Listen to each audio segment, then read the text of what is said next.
le lien. Cliquez sur le lien, ça vous amène directement dans le navigateur ici. Et ensuite, vous allez tout simplement cliquer sur actions. Ensuite, vous allez mettre votre adresse email ici parce que vous n'avez pas encore un compte. Donc, je mets mon adresse email et automatiquement ça vérifie. Ensuite, je vais cliquer sur envoyer et j'irai dans mon compte Gmail pour copier le code. Vous pouvez rentrer dans spam ici, spam. Voilà, je vais cliquer sur ça.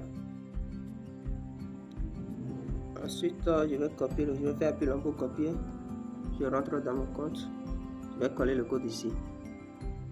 Ensuite, je vais cliquer sur vérifier, choquer ici. Ensuite, je vais mettre un nom d'utilisateur. OK. Ensuite, je vais cliquer sur passer à l'étape finale. Ensuite, je vais choisir un mot de passe que je veux. Bon, à titre d'exemple, je peux mettre Baba. Veillez à ce que la première lettre soit en majuscule. B-A-B-A. Comme j'ai écrit, bon, 1, 2, au moins 8 caractères. Et il doit y avoir des lettres, des chiffres et des caractères spéciaux. Parmi les caractères spéciaux, il y a arrobase, il y a euro, il y a dièse. Bon, peu importe ce que vous voulez. Moi, je vais choisir arrobase euro. Et je vais copier la même chose pour coller en bas ici. Confirmer. Là, ils ont mis confirmer. Donc, je vais coller là tout simplement. Je vais cliquer sur créer un compte. Voilà, je peux l'enregistrer si je veux. Voilà, mon compte est créé avec succès. Voilà, arrivé ici directement, ça vous montre les dernières personnes qui ont acheté déjà des actions avec leur nombre d'actions qu'ils ont déjà payé. Au Burkina Faso, il y a quelqu'un qui a payé jusqu'à 4 actions, une action, 4 actions, ainsi de suite. Maintenant, la première des choses à faire, c'est de défiler un peu vers le bas. Il y a 4 choses que nous allons remplir d'abord pour être conformes à leur règlement. Donc ici, qu'est-ce que nous allons faire? On va tout simplement cliquer sur voir et accepter. Que vous voyez, conditions générales, voir et accepter. Ensuite, on va cocher, on va cocher dans le blanc là. Et on clique sur accepter et fermer. Ça c'est bon.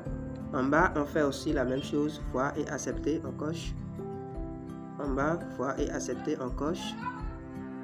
Et enfin, voir et accepter. Là, on est conforme, comme vous pouvez le voir. Ici maintenant, nous allons remplir le profil personnel. Je vais cliquer sur modifier maintenant pour le faire. Modifier, là en haut, je vais mettre le nom et prénom. Ici, je vais choisir le pays, Bénin. Utilisez le pays de votre carte d'identité. Ici, je vais mettre mon numéro. Plus 229 67. Ensuite, vous allez cliquer sur économiser. Ensuite, vous pouvez cliquer sur accéder au tableau de bord. S'il y a un compte à rebours actuellement, bon, aujourd'hui c'est la date 5 janvier.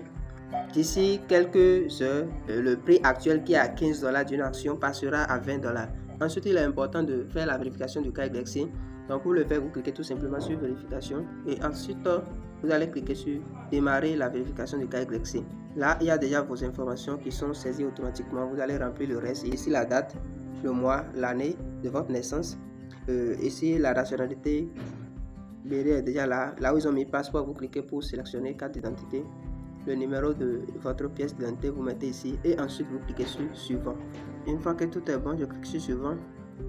Ici, demande la rue, vous mettez la rue, ce qui est sur votre pièce d'identité, et la ville, ce qui est sur la pièce d'identité, et province, vous mettez juste le département ou la région.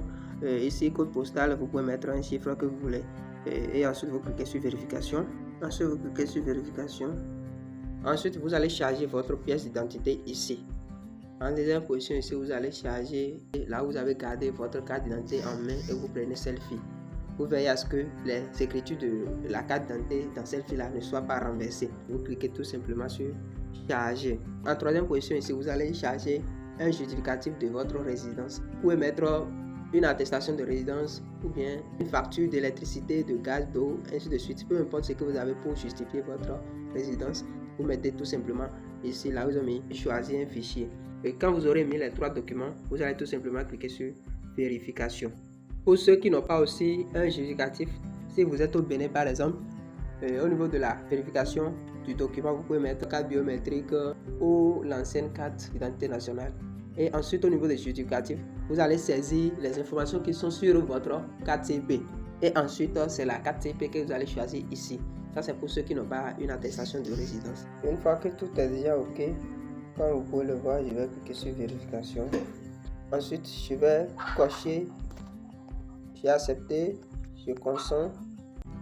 et ensuite soumettre une demande. C'est soumis avec succès. 24 heures à 48 heures, ça sera validé. Ensuite, pour payer les actions, je vais cliquer sur les 3 traits à droite. Ensuite, sur acheter des actions. Et ici, démarrer le processus d'achat. Une action coûte 15 $ actuellement. Ici, si je vais saisir rapidement le montant que je veux, je peux cliquer sur 15 $, 75 $, 150, ainsi de suite. Ou carrément, vous pouvez aussi saisir le montant manuellement ici. 75 $, ça me donne droit à 5 actions comme vous pouvez le voir. Ensuite, je vais cliquer sur continuer vers le mode de paiement. Je vais sélectionner ce qui est ici. Ça, c'est les paiements recommandés. Ça me ramène ici. Je peux recharger par USDT, BEP20, USDT ERC20, USDT Polygon, USDT TRC20. Je vais utiliser BEP20, ça qui coûte moins cher. Ensuite, je vais cliquer ici pour copier l'adresse et aller envoyer l'argent là sur ça. Je profite de l'occasion pour dire à tous ceux qui veulent payer ou vendre des USDT, je suis disponible au plus 229 01 67 97 95 91. Donc je pars envoyer d'abord les USDT sur l'adresse que j'ai copiée. Envoyer, retrait sur la blockchain USDT. Je vais coller l'adresse. Je vais choisir le réseau BEP20. Ensuite je vais mettre son 15 $. Je vais recevoir son. Bon, ça n'atteint pas donc je vais ajouter 0,1. Voilà. Je vais cliquer sur retirer, confirmer. C'est effectué. Le transfert est en cours. Donc ici je vais cliquer sur ajouter des fonds. Pour pouvoir copier mon adresse même là, dépôt sur la blockchain, et je vais cliquer sur USDT, je vais choisir le réseau BEP20. Ensuite je vais copier moi mon adresse que je vais coller ici. Ils ont dit de saisir l'adresse qui est envoyée, donc je vais mettre l'adresse là. Ensuite l'idée de transaction. Pour voir l'idée de transaction, on va cliquer sur les 115 $ en cours ici là, qui est déjà terminé même. Pour rentrer dans l'historique, vous allez trouver ici, vous allez copier là où ils ont mis TINSID. Vous copiez, cliquez sur les deux petits carreaux, c'est bon, et ça on met ici. Ensuite vous cochez blanc là, ici on met le nom d'utilisateur. Voilà, ça affiche directement mon nom, donc vous cliquez sur effectuer, confirmer. Voilà, les 115 $ sont déjà partis et j'ai reçu mes 5 actions. Je vais actualiser la page. Voilà, comme vous pouvez le voir, il y a mes 5 actions qui sont là à une valeur de 115 $. Et comme dividende, j'aurai 115 $ dans le mois d'avril. Pour copier votre lien de parrainage, il suffit juste de cliquer sur les 3 traits. Vous irez dans paramètres ici. Et vous allez tout simplement copier le nom d'utilisateur. Comme pour moi ici, Socris. Vous copiez tout simplement ce nom. Et vous cherchez le lien d'inscription ci. Ce lien par exemple, vous copiez le lien et au lieu de Socris 100, vous collez tout simplement votre nom. À la fin, vous envoyez à vos fioles. Voilà comment avoir le lien de parrainage.